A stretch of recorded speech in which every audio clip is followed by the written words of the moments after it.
டிஎம்டிவி செய்திகள். வணக்கம், இது டிஎம்டிவி செய்தி அறிக்கை. முதலில் தலைப்புச் செய்திகள். உண்ணாவிரதம் மேற்கொண்ட இலங்கை அகதி கைது. மாலைத்தீவின் பாதுகாப்புக்கு உதவி வழங்க ஜனாதிபதி இணக்கம். கலந்துரையாடலை நடத்த நீதிமன்றம் அனுமதி. ரஜரட்டி பல்கலை உபவேந்தர் விரிவுரையாளர்கள் விடுவிப்பு. இனி விரிவான செய்திகள். தன்னையும் தனது குடும்பத்தினரையும் இலங்கைக்கு திருப்பி அனுப்புவதற்கு பதிலாக ஐக்கிய நாடுகளில் ஒப்படைக்க வேண்டும் என்று இந்திய அரசாங்கத்திடம் கோரிக்கை விடுத்து சாகும் வரையான உண்ணாவிரதத்தை மேற்கொண்டு வந்த இலங்கை அகதியான செந்தூரன் என்பவர் செய்யார் போலீசாரால் நேற்று வியாழக்கிழமை கைது செய்யப்பட்டுள்ளதாக இந்திய செய்திகள் தெரிவிக்கின்றன. இவர் சென்னையில் உள்ள புழல் சிறைச்சாலைக்கு மாற்றப்பட்டுள்ளதாகவும் செய்திகள் தெரிவிக்கின்றன. இவர் கடந்த செவ்வாய்க்கிழமையிலிருந்து உண்ணாவிரதத்தை மேற்கொண்டு வந்திருந்தமை குறிப்பிடத்தக்கது. மாலைத்தீவின் பாதுகாப்பிற்கு உதவி வழங்குவதற்கு ஜனாதிபதி மஹிந்த ராஜபக்ஷ இணக்கம் தெரிவித்துள்ளதாக ஜனாதிபதியின் ஊடகப் பிரிவு செய்தி வெளியிட்டுள்ளது.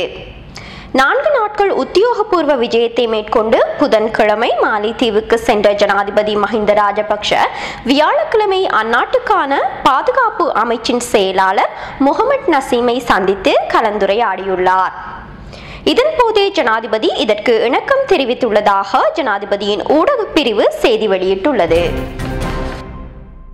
மெஸ்ரோ அமைப்பினால் இன்று வெள்ளிக்கிழமை நடத்தப்படவிருந்த கூட்டத்திற்கு தடை விதிக்குமாறு கோரி கல்முனை போலீசாரால் தாக்கல் செய்யப்பட்ட மனுவை கல்முனை நீதிவான் நீதிமன்றம் தள்ளுபடி செய்தது. முஸ்லிம் கல்வி சமூக ஆய்வக நிறுவனமான மெஸ்ரோ முஸ்லிம் இருப்பும் அச்சுறுத்தும் தீவிரவாதமும் எதிர்கொள்ளும் உபாயங்களும் எனும் தலைப்பிலான கலந்துரையாடல் ஒன்றையும் துவா பிரார்த்தனையையும் வெள்ளிக்கிழமை மாலை சாய்ந்தமருது லிமேரிடியன் மண்டபத்தில் நடத்த திட்டமிட்டிருந்தது. இந்நிலையில் இந்நிகழ்வை தடுப்பதற்கு மேலிடத்திலிருந்து வந்ததாக கூறப்படும் அழுத்தத்தை தொடர்ந்து கல்முனை போலீசார் தடை உத்தரவை பெற்றுக்கொள்வதற்காக இன்று வெள்ளிக்கிழமை காலை வழக்கு தாக்கல் செய்தனர்.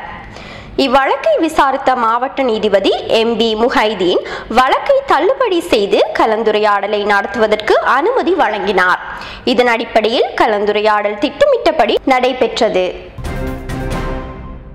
ரஜரட்டி பல்கலைக்கழக மாணவர்கள் சிலரால் நேற்று வியாழக்கிழமையிலிருந்து பணைய கைதிகளாக வைக்கப்பட்டிருந்த பல்கலைக்கழகத்தின் உபவேந்தரும் விரிவுரையாளர்களும் இன்று வெள்ளிக்கிழமை விடுவிக்கப்பட்டுள்ளதாக அறிவிக்கப்பட்டுள்ளது.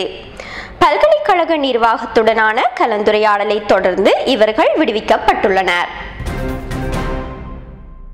இத்துடன் செய்திகள் நிறைவு பெறுகின்றன. மீண்டும் செய்திகளை வரும் திங்கட்கிழமை எதிர்பாருங்கள். வணக்கம்.